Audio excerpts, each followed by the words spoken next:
dunia ini masih bertautan dengan langit, bertautan dengan Allah, berhubungan dengan Tuhan, itu masih dianggap normal. Masih dianggap apa? Normal. Bukan benar loh ya, normal. Karena ya wa ma khalaqtul jinna wal insa illa liya'budun. Makanya caranya harus sholat. Karena masih normal. Artinya seorang nabi itu tidak jagal-jagal amat ketika seorang yang nakal itu masih sholat. Seorang yang zina masih sholat. Karena masih sholat itu artinya masih ngaku eksistensi Tuhan. Artinya dia masih ngaku eksistensi apa? Tuhan. Kalau sudah fasik tidak sholat itu sudah tidak ngaku eksistensi Tuhan. Dia bisa keceluk komunis atau ateis atau apa saja. Lebih parah lagi. Itu kenapa sirinya, kenapa dosa syirik begitu tidak diampuni, dianggap dosa terbesar karena memungkiri eksistensi apa? Tuhan. Selagi orang masih sholat itu ngaku eksistensi Tuhan. Ya teman saya ingin pikir. Nah, tapi korupsi kan menyengsarakan rakyat. Korupsi itu menyengsarakan rakyat dalam konteks rakyat yang nggak punya ketahanan. Karena misalnya APBD dikorupsi bupati sehingga tidak ada pembangunan Bantul atau Sleman atau negara mana saja. Paling banter sarana umum yang terbengkalai. Tapi masyarakat yang punya ketahanan hidup secara baik, dia punya pertanian yang baik, punya perdagangan yang baik. Itu pejabat korupsi hanya dia dosa saja dengan Tuhan karena rakyatnya punya ketahanan sendiri. Makanya Nabi berpesan semua kesalahan itu dimulai dari masyarakat tidak punya ketahanan. Alaikum anfusakum la yadurrukum man dhalla idza ihtadaytum. Kalau kita sudah miskin, pejabatnya korup, kita tambah miskin karena kita kayanya menggantung kebijakan negara. Misalnya lewat BLT, lewat sarana umum, lewat pekerjaan massal. Tapi kalau kita sudah kaya, pejabat korupsi itu hanya salahnya dia dengan negara. Tidak punya akibat ke kita karena kita sudah kuat. Jadi ya, pejabat korupsi itu salah, sampai dengan salah. Tapi jangan katakan bahwa korupsi sumber segala bencana, enggak. Sumber segala bencana adalah saat individu cara hidup tidak sehat, cara berekonomi tidak sehat. Ingat itu, dalam aturan Islam kullukum ra'in, bahwa kalian pemimpin pada diri sendiri. Saat diri sendiri kita tidak kuat, dengan kesalahan orang lain kita rentan. Bahkan saat dimiskin, tanpa dimiskinkan, kita sudah miskin. Kata siapa kalau pemiskinan negara ini karena salahnya Orde Baru? Madun rawat ana sing miskin, miskin dhewe. Roken rawat ana sing miskin, miskin. Idam Samawi rawat dolim ning Roken wis kere. Berarti kekerean ini bukan kesalahan kebijakan pemerintah. Kesalahan SDM kita kan. Memang pemerintah ikut memperparah pejabat, tapi jangan katakan begitu. Wis kali-kali nyalahno awam dhewe. Kita ini tanpa dimiskinkan orang sudah miskin. Tanpa didolimi orang tidak terdolimi oleh perilaku kita sendiri, oleh pilihan hidup kita sendiri. Yang orang salah sing melarat kok melarat. Nanti dari kaca kula, wah aku bar mergawe modal tak mungkin bangkrut, kowe bangkrut bar modal, aku sedurunge bangkrut. Kira iku bawaan. Wah, kira laten. Nih. Artinya kira-kira kita ini adikan pejabatnya sudah adil, itu ya tetap kere. Jadi Bupati Bantul, Cek Sleman, Cek dia, orang korupsi lah, yang kere tetap kere. Itu kan repot, tapi nyala sombong.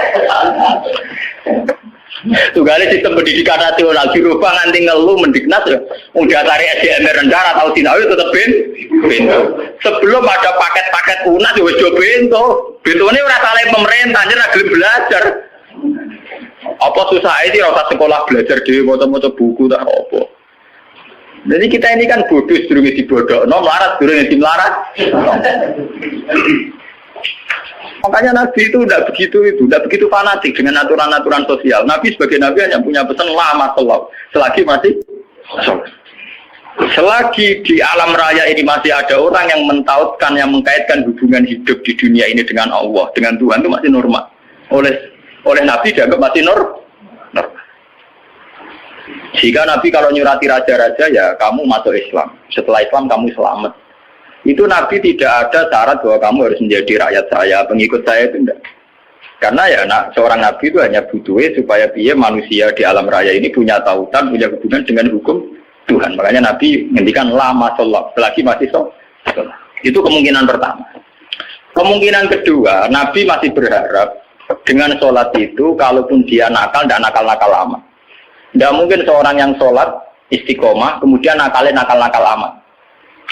Karena tidak mungkin dengan kekuatan sholat itu kemudian menjadikan perzinaan menjadi kebutuhan, menjadikan minum menjadi kebutuhan, paling aksiden. Kelebihannya orang sholat, kalaupun dia zina itu aksiden, gak kuat ngempet, kecelakaan. Apa nyabu, gak kuat ngempet, kecelakaan. Dia tidak akan menjadikan kecelakaan atau kesalahan kayak zina minum sebagai kebutuhan. Itu beda dengan orang yang tidak beragama, bisa menjadikan fisik kebutuhan, minum kebutuhan, nyabu kebutuhan. Kelebihannya agama adalah sebuah kesalahan itu hanya aksiden, kecelakaan, kepleset. Mulanya dalam bahasa tasawuf darani kepleset. Dia berkomitmen anti zina cuma karena sebagai manusia tahu kepleset zina. Dia anti narkoba, kepleset narkoba. Dia tetap anti kemungkaran sebagai manusia kepleset di kemungkaran. Itu beda dengan saat kita ateis atau komunis. Kita dari awal tidak percaya surga neraka, tidak percaya Tuhan, tidak percaya sanksi. Maka semua kesalahan ini ada salah, ada benar. Nah, itu tidak normal. Cara Nabi kalau kondisi sudah gitu itu sangat tidak normal. Paham ya? Makanya harus dibedakan kesalahan yang menjadi kebutuhan dengan kesalahan menjadi aksiden, hanya kecelakaan. Ya kayak Rokan sebagai sufi ya kan merem, tapi sebagai wong ya kadang kecelakaan dulu orang ayu. Tapi dia yakin itu dosa, yakin dan ya istighfar. Itu kelebihannya agama kan gitu. Orang ya di ruang salah tapi balik meneh, salah balik meneh. Makanya bahasanya orang agama itu kan munib, orang yang mudah kembali. Ya karena kesasar barang mulai meneh. Jadinya munib, rojak. Agama itu ya syaratnya kan gampang kok munib, ya mudah kembali. Bar kesasar tidak balik meneh, kesasar meneh balik meneh. Lah sing repot nak ucul tenan ya. Ora mun parah dak niku. Makanya Nabi hanya punya syarat sholat. Maksudnya sholat, ya itu terus sekarang saya buka lagi kemungkinan ketiga. Sholat di situ tuh bisa bahasa secara personernya menyebut satu bentuk, ya bentuk sholat. Ada mungkin artinya itu institusi ibadah. Apa institusi apa? Ibadah. Selagi mereka masih membolehkan orang sholat atau selagi institusi agama itu masih boleh jalan. Karena kita hidup di negara macam-macam. Kalau di Indonesia, presiden tidak sholat itu jelek. Coba kalau sampean warga Singapura, atau sampean ditegur menjadi warga Thailand. Tentu kita sebagai muslim dipatani di Thailand hanya bersyarat yang penting pemerintahan tidak memberangus masjid. Yang penting pemerintahan tidak mengganggu aktivitas masjid. Makanya masalah saja artinya selagi tidak menghalangi institusi agama yang bernama sholat. Bisa saja pejabatnya itu tidak sholat. Kayak kita misalnya ditegur dari warga Thailand atau kita warga Singapura. Mungkin PM-PM-nya ada sholat, pejabatnya ada sholat. Tapi masalah bagi kita saat ada sholat melarang orang sholat. Dan tidak menjadi masalah kita saat mereka ada sholat, tapi tidak melarang institusi sholat. Paham ya? Artinya selagi masih tidak menghalang-halangi institusi agama yang bernama sholat, itu kita tidak usah revolusi. Kecuali kalau sudah menghalang-halangi sholat. Makanya di Quran diterangkan, masalah perang itu harus kita lakukan ketika ada lagu dimat suami wa biya'u wa sholawat wa masajid yudkaru fiha smuwahi katsira. Itu hebatnya Quran. Jadi dari awal Quran itu ingin sekali gak ada perang, kecuali kalau simbol-simbol agama dihalang-halangi, dihanguskan. Makanya di Quran nonton ayat walau la tafwa hinna tabadhum dibadil lagu dimat suami wa biya'u wa sholawat wa mata jika yuzkaru fiha smuwahi katsira wa la yansurunallahu mayyan. Oke, ada perang kalau simbol-simbol agama, institusi agama sudah dilanggar. Yaitu misalnya masjid tidak boleh berdiri, orang tidak boleh sholat. Nah kita sebagai ulama, sebagai seorang muslim, perhitungan kita sederhana. Selagi bangsa Indonesia atau pejabat Indonesia tidak menghalang-halangi institusi yang bernama sholat, ibadah, kita harus mengakui itu pemerintahan yang sah. Karena kita sebagai orang yang beragama, hitung-hitungan kita sholat saja. Orang untuk duit atau orang pokoknya kalau itu hitung-hitungan ya. Aku nak umat ulama itu ya, umat ulama yang ini gitu, nak umat gendone ya ngitung duit. Ya karena umat. Mari dosane kan mau eksiden terus, mau kecelakaan. Orang laten, orang dosa apa? Kan rum komunis kan kita ada komunis orang. Makanya lama sholat itu bisa saja artinya yang penting institusi sholat itu tidak terganggu. Makanya banyak dulu ulama-ulama dulu yang hidup di Tashkent, di Azerbaijan. Dulu Imam Bukhari itu orang mana? Sampai kira orang Bukhari itu orang Mekah atau Madinah? Tidak, dia orang Azerbaijan. Sekarang ikut Tashkent. Makanya kalau kitab-kitab dulu namanya Samarkandi itu Tashkent. Sekarang kalau udah ikut Ukraina atau Azerbaijan, mulai kawasan sana di Bukhara. Itu dulu ya biasa saja mereka punya raja yang tidak Islam atau apa. Biasanya taruhannya raja itu baik, tidak menghalangi orang sholat. Makanya dulu Nabi ketika di Mekah ya biasa hijrah ke Habasah ke Ethiopia. Saat itu rajanya tidak Islam. Nabi mengira diberlakukan secara baik, artinya saat Nabi beragama tidak dilarang. Ternyata di Ethiopia, di Habasah saat Nabi beragama dilarang. Artinya ukurannya itu tidak harus Islam, tapi yang penting saat kita beragama tidak dihalang-halangi. Paham ya? Dalam tarikh kita kan begitu tuh. Makanya Nabi perhitungannya satu. Dalam kekecewaan kita terhadap pejabat, terhadap pemerintah, yang penting jangan ada kudeta, jangan ada revolusi yang berdarah-darah. Lama selalu, selagi masih ada sholat. Makanya kemungkinannya itu kalau dalam konteks Indonesia pejabatnya sholat, kalau dalam konteks non-Islam, yang penting pemerintahnya tidak menghalang-halangi orang sholat. Misalnya kayak di Amerika, di Eropa itu kan masih banyak yang baik, itu masjid tetap boleh berdiri, aktivitas Islam boleh.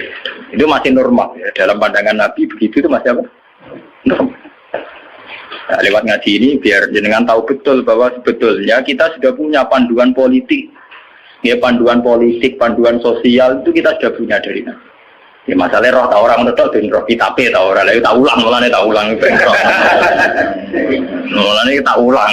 Pentingnya ngaji ini biarnya kita tahu. Sebenarnya panduan-panduan itu sudah ada. Nah, bodohmu orang dibodohno wis bodoh lha kemarin perkara. Melarat dene tim melarat wis napa? Mbok melarat ngenteni tim melaratno wong. Jadi keren. Mau aku buang perut mari dhuwitku dibodohi wong keren. Tawangane marate ngenteni dibodohi. Wah, mesti sampe ora tau ana sing bodohi wis malah lu parah. Ora tau dibodohi, ora tau bisnis kok melarat. Subhanallah. Melarat sing apik to. Ngenteni dibodohi. Wah, misalnya jadi kiai yang ngono di rival politik dijatuhno lagi jatuh keren. Jatuhnya ngendani dijatuh. Orang sing jatuh kawet blesek. Mau ya jatuh ngendani sing jatuh no tau kan lumayan. Tawangannya orang sing dikabeng hitam. Mau bisa jadi kiai gara-gara disaingi ku terus ambles. Orang sing nyai kok ambles. Mana jatuh sing terhormat, melarat atau sing sopan tidak. Jadi walakin marrodia wata. Kalau kau matur sopo sahabat apalah nu kau tidur. Mono ora merangi kita gumeng umaro. Jawab Nabi kau lala, kau usah revolusi, kau usah perang mah. Sallallahu alaihi sholat ya tadi. Al-Fatihah. Terima kasih telah menyimak video kami. Dan jangan lupa pencet lonceng dan tombol subscribe-nya. Terima kasih.